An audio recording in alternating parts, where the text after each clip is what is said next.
In nomine Patris et Filii et Spiritus Sancti. Amen. Fratres carissimi, te iterum videre Patris Allegro, veritas liberabit vos. Welcome back into the jungle of Protestantism. Selamat Hari Raya Natal. Kita hari ini memasuki hari keberapa ya, oktav Natal? 25, 26, 27, 28, 29. Hari kelima oktav Natal. Katekesi kita pada malam hari ini adalah tentang, ya, masih seputar Protestan. Teologi natural dan Protestantisme. Ya, teologi natural dan Protestantisme. Apa itu teologi natural ya? Upaya akal budi untuk mencapai Tuhan tanpa wahyu. Murni akal budi. Nah, tesisnya adalah teologi natural itu memporak-porandakan, membongkar dan memporak-porandakan Protestantisme. Saudara-saudari, ya, apa kabar? Teologi natural yaitu akal budi yang bekerja jujur, membaca realitas atau kenyataan, mengajukan pertanyaan-pertanyaan mematikan bagi koherensi internal Protestantisme. Bukan lewat wahyu khusus, bukan lewat kitab suci, melainkan lewat nalar murni. Akal sehat, budi. Dan justru di situ masalahnya. Ketika diuji hanya dengan akal sehat, Protestantisme tampak rapuh, bahkan sulit dipertahankan. Sulit sekali, bro. Sulit. Ini bukan klaim sepihak ya. Ini bagian dari debat panjang. 508 tahun sekarang kan. Banyak teolog Protestan cerdas telah mencoba menjawab tantangan ini. Diskusinya hidup, dinamis. Tapi fakta tetap fakta. Teologi natural membuka lubang epistemologis yang tidak pernah benar-benar bisa ditutup oleh prinsip sola scriptura. Soalnya bisa, ya. Lu mau tutup selalu ada bocor halus sampai bocor lubang besar. Tidak heran saudara-saudari, banyak Protestan merasa gelisah ketika teologi natural dibicarakan. Karena teologi natural ini menyerang fondasi, ya, bukan ornamen. Protestantisme bisa dikritik sebagai sistem pengetahuan hanya dengan akal sehat. Persis seperti yang dilakukan New Atheism, ateisme baru, terhadap evangelikalisme pada awal tahun 2000-an ya. Dengan sengaja mereka melewatkan wahyu dan langsung menekan titik lemah. Di mana titik lemahnya? Lemah lembutnya. Siapa yang menentukan kanon? Atas dasar apa otoritas kitab suci ditegakkan? Pertanyaan-pertanyaan seperti ini sulit dijawab oleh penganut Protestantisme. Sebagian Protestan itu mencoba berdamai dengan teologi natural. Tokoh-tokoh seperti Alvin Plantinga, contohnya, atau misalnya dengan contohnya beda kah? Misalnya, tetap Protestan sambil mengakui bahwa iman kepada Allah bisa dibenarkan secara rasional. Kemudian ada William Lane Craig. Dia juga rajin membela teisme di ruang publik dengan argumen filsafat. Kayaknya MYM juga terpengaruh ke sini. Dia itu kepingin belajar filsafat. Sayangnya sistem Protestantisme tidak mengizinkan. Ini menunjukkan bahwa Protestantisme tidak monolitik. Ada spektrum, ada usaha intelektual yang jujur. Patut kita acungi jempol. Tapi keragaman ini justru menegaskan masalah Protestantisme. Tidak ada pusat, tidak ada pengikat, tidak ada otoritas final. Hasilnya baku naik doang. Tidak selesai. Masalah yang fatal adalah kanon dan otoritas, ya. Protestan mengklaim kitab suci sebagai satu-satunya aturan iman. Tapi akal budi dari Aristoteles sampai Thomas Aquinas menuntut satu hal sederhana, satu saja. Aturan hanya sah kalau isinya diketahui dengan pasti. Sekali lagi, aturan itu hanya sah, valid, kalau isinya diketahui dengan pasti. Tidak bisa beli kucing dalam karung. Logikanya sederhana, saudara-saudari. Kalau aturan iman menuntut kepastian, dan kalau kanon kitab suci tidak pasti, maka aturan iman itu runtuh, kolaps. Ya, ini bukan argumen Katolik, ini argumen rasional universal. Ya, Katolik juga jatuhnya ya. Rasional universal. Nah, kalau kanon tidak dapat diketahui secara infalibel, maka dia selalu terancam ditambah atau dikurangi. Di titik ini, sola scriptura bukan sekedar bermasalah, tapi lumpuh. Ya, disabilis. Karena begitu Anda perlu tradisi, sejarah, konsensus, atau kriteria di luar kitab suci untuk menentukan kanon, maka kitab suci bukan lagi satu-satunya otoritas. Permainan selesai. Game over. Ya, game over. Please try again in a few minutes. Kenapa Katolik tidak tersentuh oleh kritik teologi natural ini? Katolik tidak bisa disentuh, son bisa raba. Ya. Katolik tidak menjadikan kitab suci sebagai prinsip pertama. Ya. Katolik tidak menjadikan kitab suci sebagai prinsip pertama. Katolik menjadikan gereja yang hidup sebagai subjek otoritas. Gereja yang darinya kitab suci menerima kanon dan otoritasnya. Jadi penentu kanon dan otoritas kitab suci itu klei. Orang Timur bilang klei. Klei itu maksudnya gereja. Ya. Magisterium bukan ide abstrak. Ya. Magisterium itu publik, kelihatan, apostolik, dan historis. Publik, banyak orang. Kelihatan, ya bisa dilihat. Apostolik itu bersifat rasuli, yaitu apa yang diajarkan para rasul. Historis, menyejarah. Ya. Konsili Nicea pada tahun 325 bukan mitos, bukan. Konsili Nicea ini fakta sejarah yang menyatukan iman, menjaga ajaran, dan membuktikan bahwa otoritas gereja bekerja lintas abad tanpa pecah. Inilah sebabnya Katolik tidak bisa dipatahkan oleh akal budi. Dia justru memenuhi tuntutan ratio. Fides et ratio. Mengapa New Atheism menghancurkan evangelikalisme? Di Amerika Serikat itu Protestan yang kayak gemar menginjil itu disebut evangelikalisme. Kayaknya kalau di Indonesia itu evangelisme ini kayak kalangan-kalangan reformed, ya, evangelikalisme. Or correct me if I'm wrong. Ateis-ateis serius seperti Dennett, Hitchens, dan bahkan Bart Ehrman yang cukup terkenal di Indonesia itu tidak menyerang Tuhan terlebih dahulu. Mereka menyerang epistemologi Protestan. Ya, dari mana kamu tahu ini firman Allah? Ini pertanyaan untuk orang Protestan. Dari mana kamu tahu ini firman Allah? Siapa yang menentukan isi Alkitabmu? Luther atau Allegro?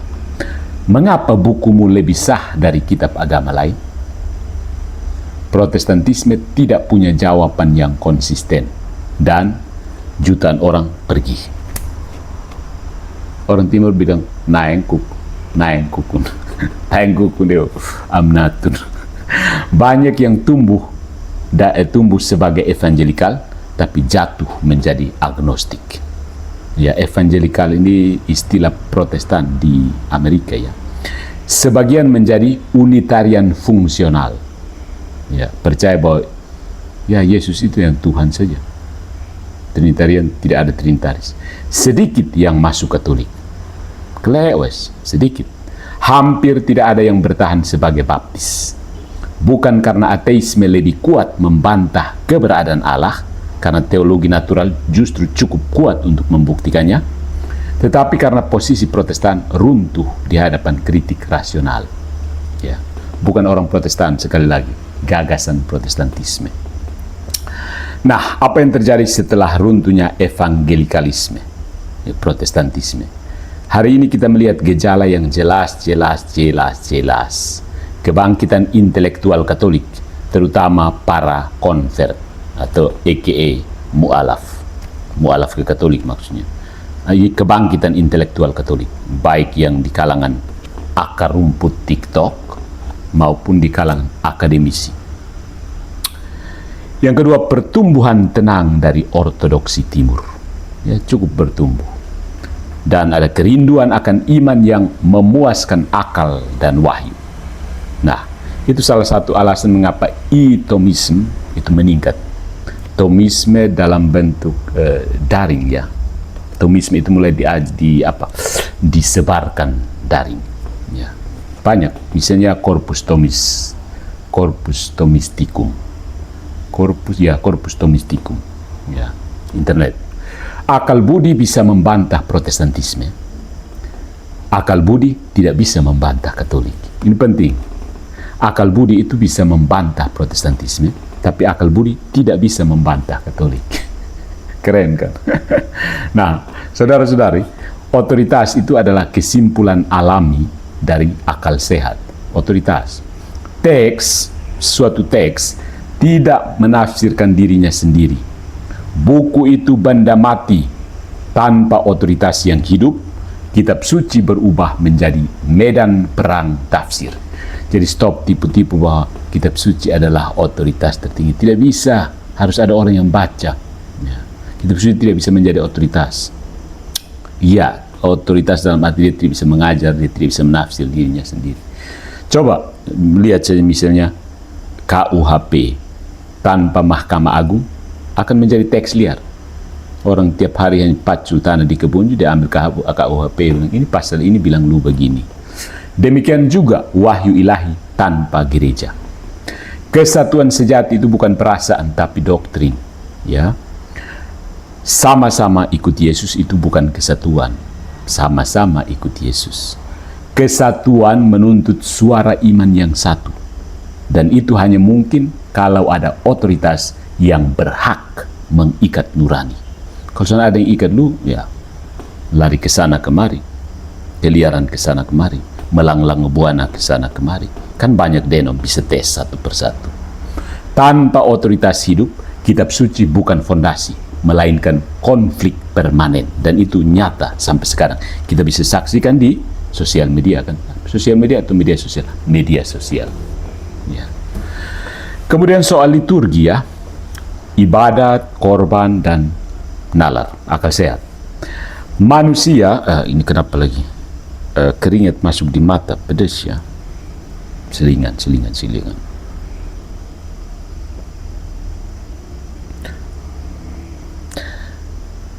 Manusia itu animal rasional, makhluk rasional yang diciptakan untuk menyembah.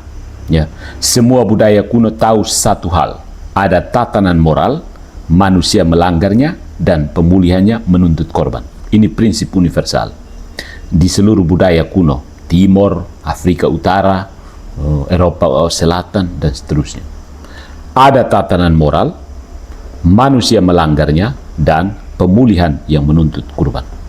Dari Yunani sampai Afrika, dari India sampai Amerika, pra-Columbus, ya. Korban pendamaian adalah naluri religius universal. Penolakan Protestantisme terhadap kurban pendamaian dalam liturgi justru anomali sejarah. Anehnya, di titik ini Protestantisme sejajar dengan ateisme. Krik, ini pakai krik atau duar gitu ya, I don't know. Editor dong, coba bikin apa, duar atau bling. Saudara-saudari, ini kita beralih ke poin berikut, gereja yang kelihatan dan keniscayaan natural, kemutlakan natural, keniscayaan alami. Keniscayaan alami diterjemahkan seperti apa ya? Absolutisme natural. Oke, nanti kita jelaskan. Setiap komunitas itu butuh kepemimpinan. Komunitas apa saja? Bahkan semut, lebah. Setiap komunitas itu butuh kepemimpinan. Setiap hukum butuh penafsiran. Setiap masyarakat butuh kesinambungan. Butuh ini kayak bahasa Malaysia itu kurang bagus ya. No, ini bahasa Indonesia. Stop. Protestantisme meniadakan gereja yang kelihatan. Ya. Hasilnya apa? Fragmentasi, opini pribadi, dan anarki doktrinal. Ya, kita bisa saksikan di era teknologi informasi yang canggih ini. Anarki doktrin muncul di semacam status hidup. Masing-masing orang merasa dia satu kos dengan Yesus dulu. Ini bertentangan dengan akal sehat dan dengan gambaran Kristus tentang gereja sebagai kota di atas gunung. Hai, gunung. Kota ada karena pemerintahan. Di luar kota, kaos, kekacauan. Ya. Jadi saudara-saudariku, tesisnya adalah Protestantisme bertentangan dengan ratio. Protestantisme bertentangan dengan nalar. Katolik selaras dengan iman dan akal budi. Fides et ratio. Teologi natural tidak hanya menunjuk kepada Allah pencipta, ia juga menunjuk kepada gereja apostolik. Di hadapan akal sehat yang jujur, Protestantisme semakin sulit dipertahankan, terutama bagi mereka yang terdidik ya. Kalau yang sudah terdidik dia mau ribut di situ persetan dan dia. Boleh saja orang menuduh Katolik keliru dalam wahyu, tapi Katolik tidak bisa dipatahkan oleh akal budi. Soalnya bisa bro. Protestantisme bisa. Dan itulah sebabnya sejarah bergerak ke arah gereja apostolik, bukan menjauh darinya. Banyak orang, ya pilihan, saya pernah bilang, pilihan Protestantisme itu hanya dua ketika Anda mulai lelah memprotes-protes orang lain. Menjadi ateis, contoh Bart Ehrman, atau kembali ke Katolik, contoh Scott Hahn. Selesai. Game over. Case closed. What do you think, my friends? Tapi mari kita elaborasi sedikit ya. Kita lanjut dengan klaim Protestan bahwa akal budi sudah rusak, maybe, correct me if I'm wrong, dan hanya bisa mengandalkan wahyu dan rahmat. Ya.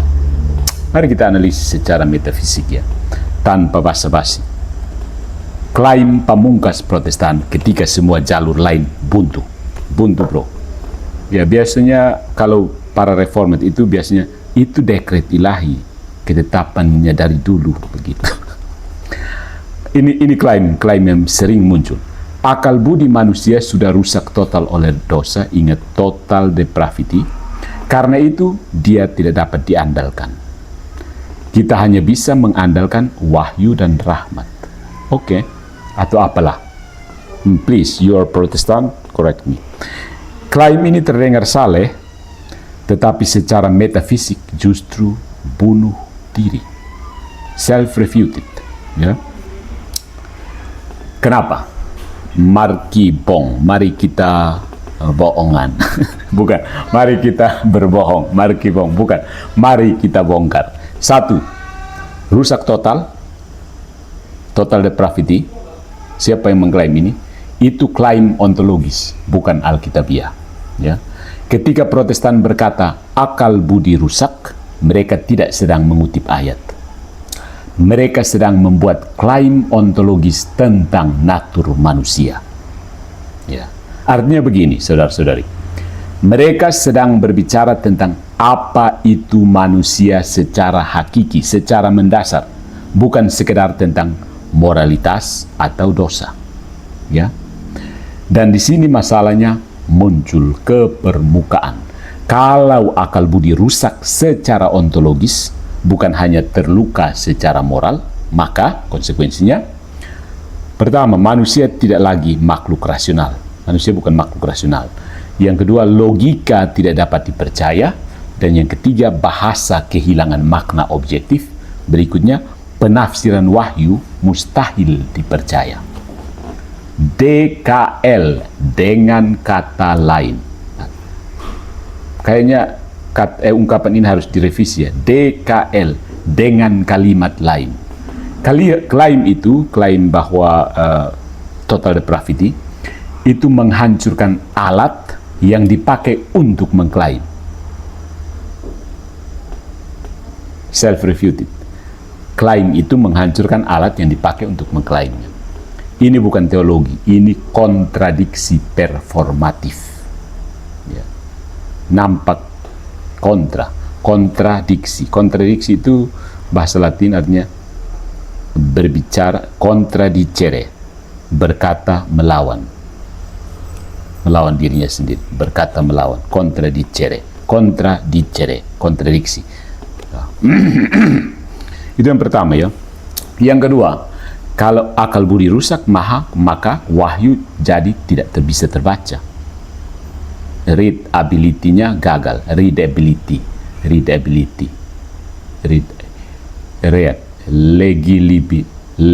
Legere itu kan baca.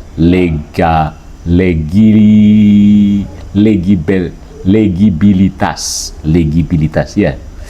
Di sini ada yang tahu bahasa Latin. Legere, membaca. Keterbacaan itu legibilitas. Oke. Akal budi rusak, maka wahyu menjadi tidak terbaca.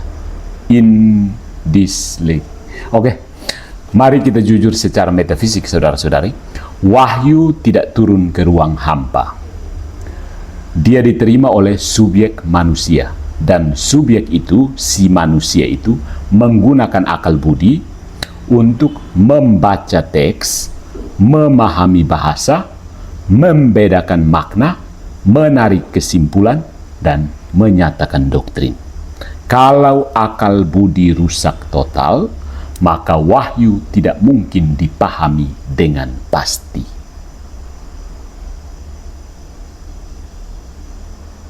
Protestan ingin mengatakan seperti ini. Akal rusak, tapi cukup sehat untuk membaca Alkitab dengan benar. Ini bukan teologi. Ini akrobat logika. Rusak total tapi selektif. Lumpuh tapi bisa berlari. Metafisika tidak mengenal mujizat murahan seperti itu. Saudara-saudara, darah Yesus sudah tumpah. Mari kita sambut dengan penuh sukacita. Poin yang ketiga, mari kita ite ad Tomam, pergi kepada Thomas. Thomas Aquinas, luka bukan pemusnahan. Di sini muncul ke panggung realisme klasik, bukan spekulasi modern. Dia berbicara dengan jernih.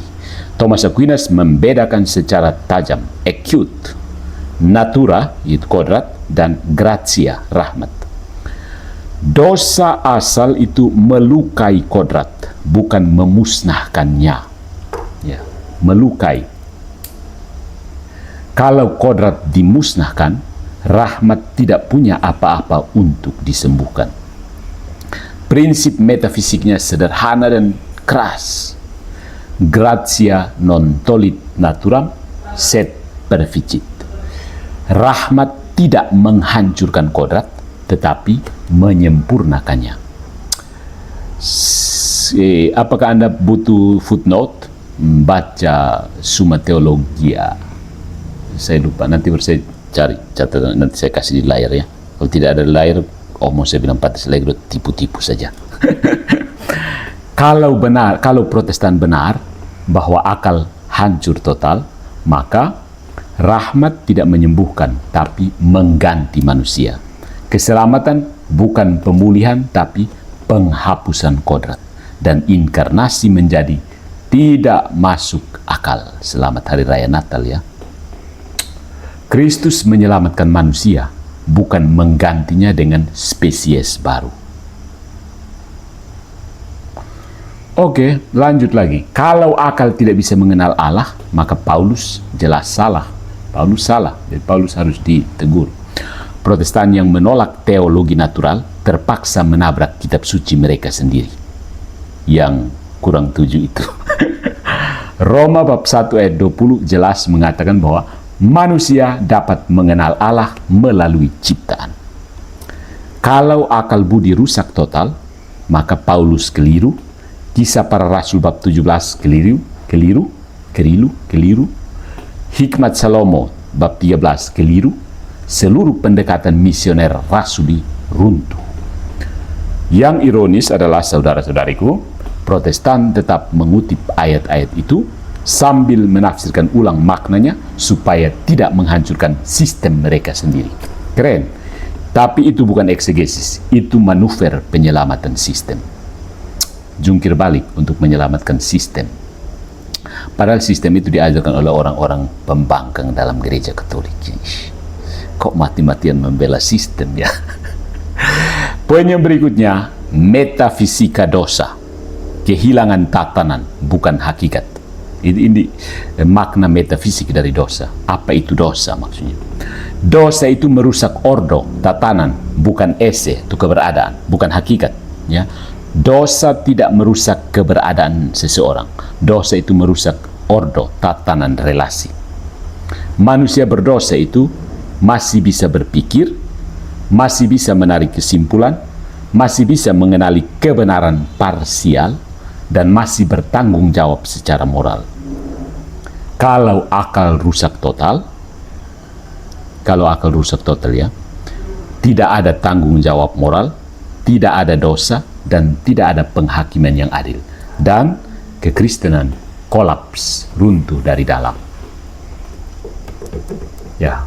Tapi pertanyaan seperti ini, meskipun runtuh dengan total depravity yang runtuh itu, mengapa klaim akal rusak total ini dibutuhkan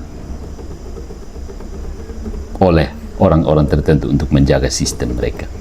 Jawabannya sederhana dan kayak daun pepaya, pahit sekali.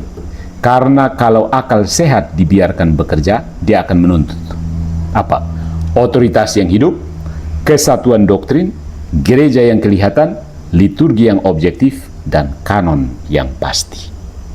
Kalau akal sehat dibiarkan bekerja, itu dia akan menuntut. Ya.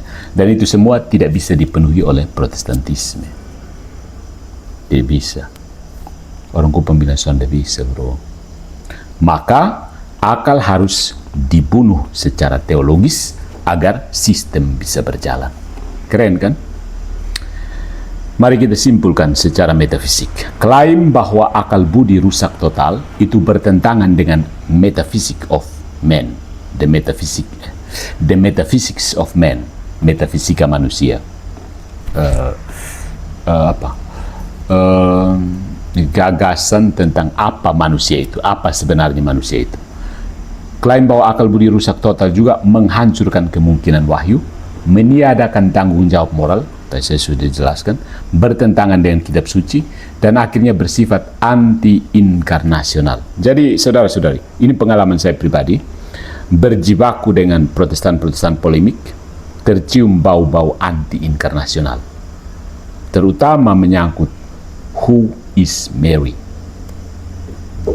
Mungkin kalian pernah ingat ya, jibaku saya dengan pendeta MYM. Saya minta tunjukkan bagaimana caranya ketuhanan Yesus menyelamatkan kemanusiaannya dari dosa asal. Ngalor ngilur, bidat. Bisa diperiksa dari POV bidat ini, POV bidat ini, POV bidat ini. POV itu apa ya? Point of view, titik pandang. POV itu tenar di sosial media ya. POV, makan garam di pinggir pantai.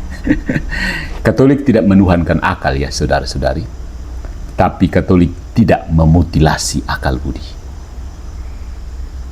Akal budi tidak perlu dipertuhankan, tapi juga akal budi jangan dimutilasi. Itu karunia dari Tuhan, bro, yang membedakan manusia dari babi di kandang. Iman tanpa akal adalah fanatisme. Akal tanpa iman adalah kesombongan. Katolik menolak keduanya. Dan di titik ini sekali lagi, akal sehat berpihak pada gereja apostolik, bukan pada sistem yang harus menghancurkan rasio agar tetap hidup. So my friends, you can make up your comments, beri tanggapan apa segala macam, maki-maki silakan di bawah ini. Saya tidak menutup kolom komentar. Ungkapkan, lampiaskan hasrat debat Anda, karena saya tahu kalau yang menonton ini teman-teman dari Protestan pasti ada hasrat untuk mendebatkan. Kapan kalian mau mendengarkan orang lain? Kok mau dengar diri sendiri? Oke, keep calm and stay away from Protestantism.